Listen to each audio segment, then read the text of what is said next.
Meus irmãos, abramos a palavra de Deus em Atos, capítulo 17.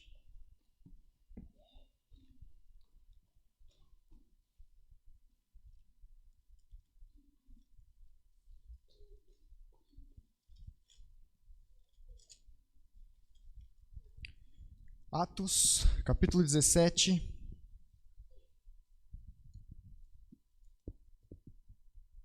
Dos versos 22 a 31 apenas.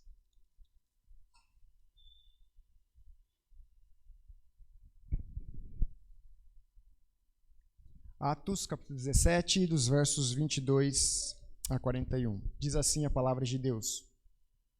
Então, Paulo, levantando-se no meio do Areópago, disse: Senhores atenienses, em tudo vos vejo acentuadamente religiosos. Porque passando e observando os objetos de vosso culto, encontrei também um altar no qual está inscrito: ao Deus desconhecido.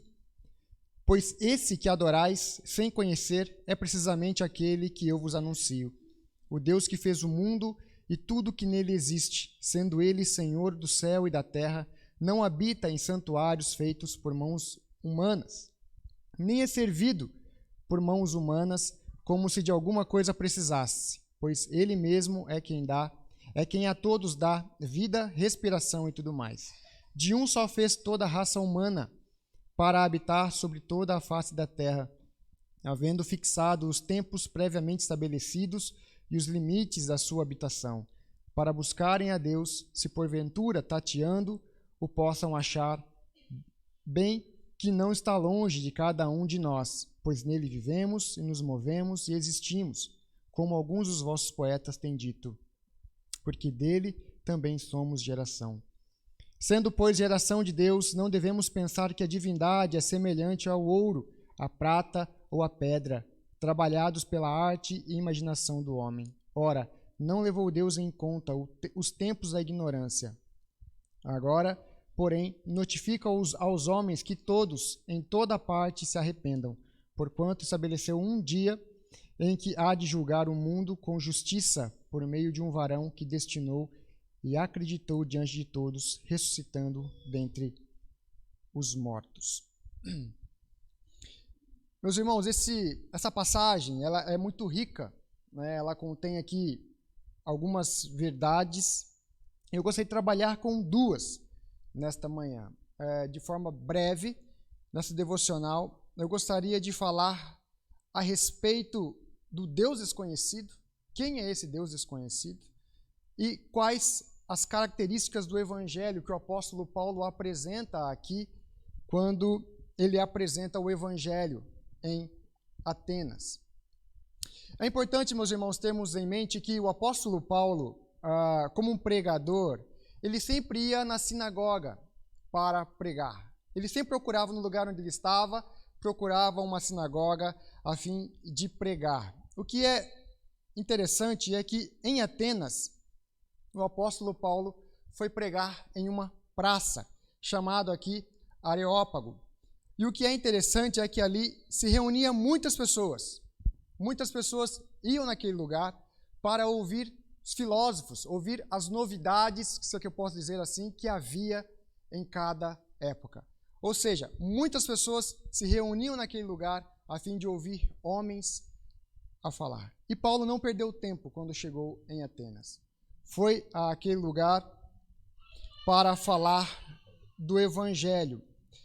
E o que é interessante aqui, meus irmãos, é que tanto Paulo quanto Pedro, quanto outros apóstolos, sempre quando ia falar a respeito do Evangelho, eles sempre começavam dizendo: olha, assim diz o Senhor. Eles sempre partiam das Escrituras como um ponto de argumentação. Só que aqui ele não faz isso. E isso é importante para nós. A primeira lição que nós podemos aprender aqui é que, às vezes, não precisamos usar a Bíblia no sentido assim diz a palavra de Deus para evangelizarmos, por exemplo,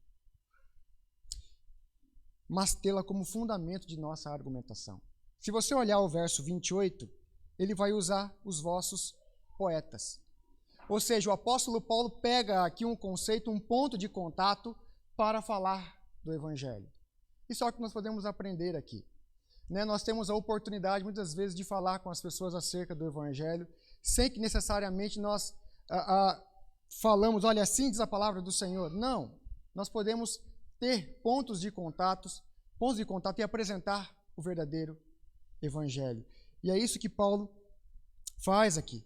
Paulo ele vai citar filósofos, a fim de conectar as verdades aqui com a palavra de Deus.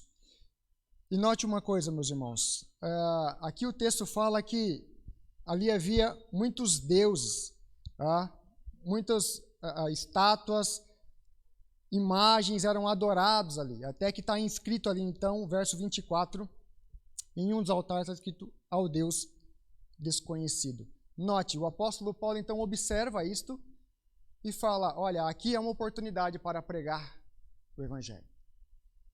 Ele pega essa questão ao Deus desconhecido e ali então ele pega como ponto de contato para pregar o Evangelho. Meus irmãos, se nós observarmos o verso 23, aqui Paulo diz, olha, porque passando e observando os objetos de vosso culto, encontrei também um altar no qual está inscrito ao Deus desconhecido. Como eu disse, o apóstolo Paulo ele usa aqui o pretexto para expor o Evangelho. E note, a esse altar está escrito ao Deus desconhecido, mostra que eles estão abertos para ouvir e aprender acerca de um Deus que eles não conheciam. E é por isso, então, que o apóstolo Paulo começa a expor e a falar a respeito deste Deus aqui. Paulo aqui estabelece, e o que é interessante, ele estabelece a ideia de que o conhecimento de Deus, ele tem de estar atrelado à adoração. Não se pode adorar verdadeiramente aquele a quem nós não conhecemos. É isso que o apóstolo Paulo está tentando mostrar aqui para esses homens. Não adianta vocês quererem adorar um Deus desconhecido que vocês não conhecem se vocês não sabem quem ele é. E é por isso então que o apóstolo Paulo começa a apresentar quem é o Deus desconhecido. Então, algumas características do Deus desconhecido. Vejamos o verso 24. Ele diz, o Deus que fez o mundo e tudo que nele existe, sendo ele Senhor do céu e da terra, não habita em santuários feitos por mãos humanas. Para um judeu, meus irmãos, este ponto aqui não teria problema. De fato, o judeu cria que havia um Deus criador, criou tudo do nada. Porém, em outras culturas, não é bem assim. Eles criam em outros deuses, pessoas que haviam ajudado ou criado até mesmo um mundo e os homens. Paulo aqui mostra também que esse Deus não é servido por mãos humanas. Porque é interessante que na mentalidade deles, esses deuses, eles eram servidos. E aqui Paulo fala, olha, esse Deus desconhecido, o Deus criador dos céus e da terra, na verdade, não precisa de você. Não precisa da nossa adoração. Pelo contrário, como diz o texto aqui, é Ele quem dá tudo a nós. A respiração. Se nós estamos vivos, é porque esse Deus que vocês estão adorando como um Deus desconhecido é o Deus que criou todas as coisas e que nos mantém de pé. E nesse ponto aqui, o apóstolo Paulo, ele trabalha tanto o aspecto da criação, de que há sim um Deus criador dos céus e da terra, que criou tudo do nada, e ao mesmo tempo um Deus que é providente. Pois se estamos vivos em pé, é porque Deus, por sua providência, assim quer, por meio de seu decreto. Então o apóstolo Paulo apresenta um Deus que é criador, que é providente. Mas se observarmos o verso 28, ele vai falar de uma outra característica do evangelho, que é a queda. O verso 28 diz, pois nele vivemos e nos movemos e existimos, como alguns dos vossos poetas têm dito, porque dele também somos geração. Sendo, pois, geração de Deus, não devemos pensar que a divindade é semelhante ao ouro, à prata ou à pedra, trabalhados pela arte e imaginação do homem. Note, então até o verso 28, o apóstolo Paulo aqui trabalha o aspecto do Deus criador, que ele, além de ser criador, ele é um Deus providente.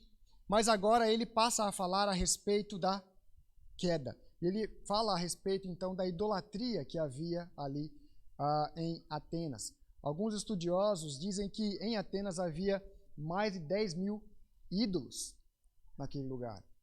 Algumas pessoas diziam até que haviam mais ídolos do que pessoas em Atenas.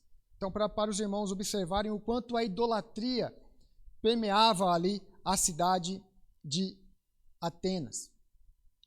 Ele havia passado em Atenas e viu várias imagens que eles adoravam. E aqui Paulo introduz um dos pecados do homem, que é a idolatria. Ele fala da adoração a outros deuses. E note, meus irmãos, quando nós falamos sobre idolatria, nós não devemos pensar apenas que o apóstolo Paulo está trabalhando em aspectos de imagem apenas, que o homem é capaz de levantar e adorar. Quando nós falamos sobre idolatria, idolatria é tudo aquilo que nós colocamos acima de Deus, como primazia no nosso coração. Nesse sentido, o nosso trabalho, a nossa família, os filhos podem estar ocupando o nosso coração no lugar de Deus aqui.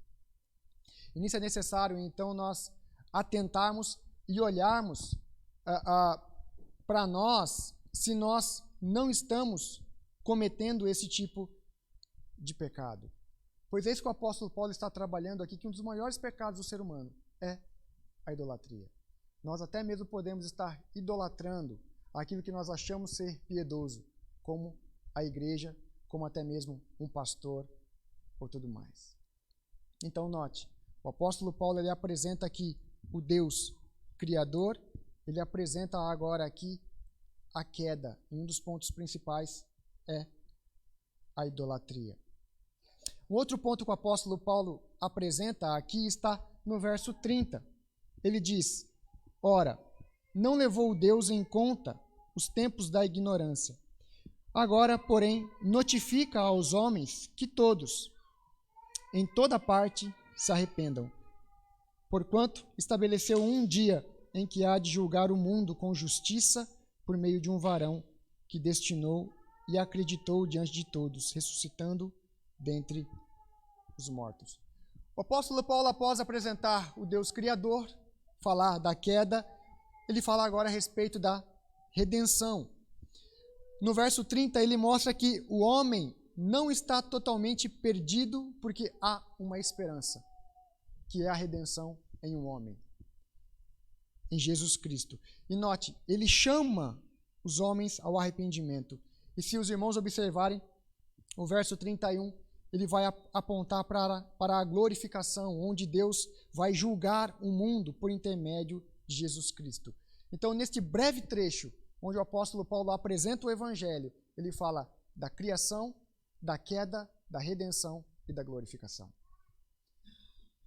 Isso é o que nós podemos aprender quando nós vamos falar a respeito, ou vamos falar sobre missões, ou até mesmo evangelizar o nosso vizinho, o nosso irmão, os nossos familiares.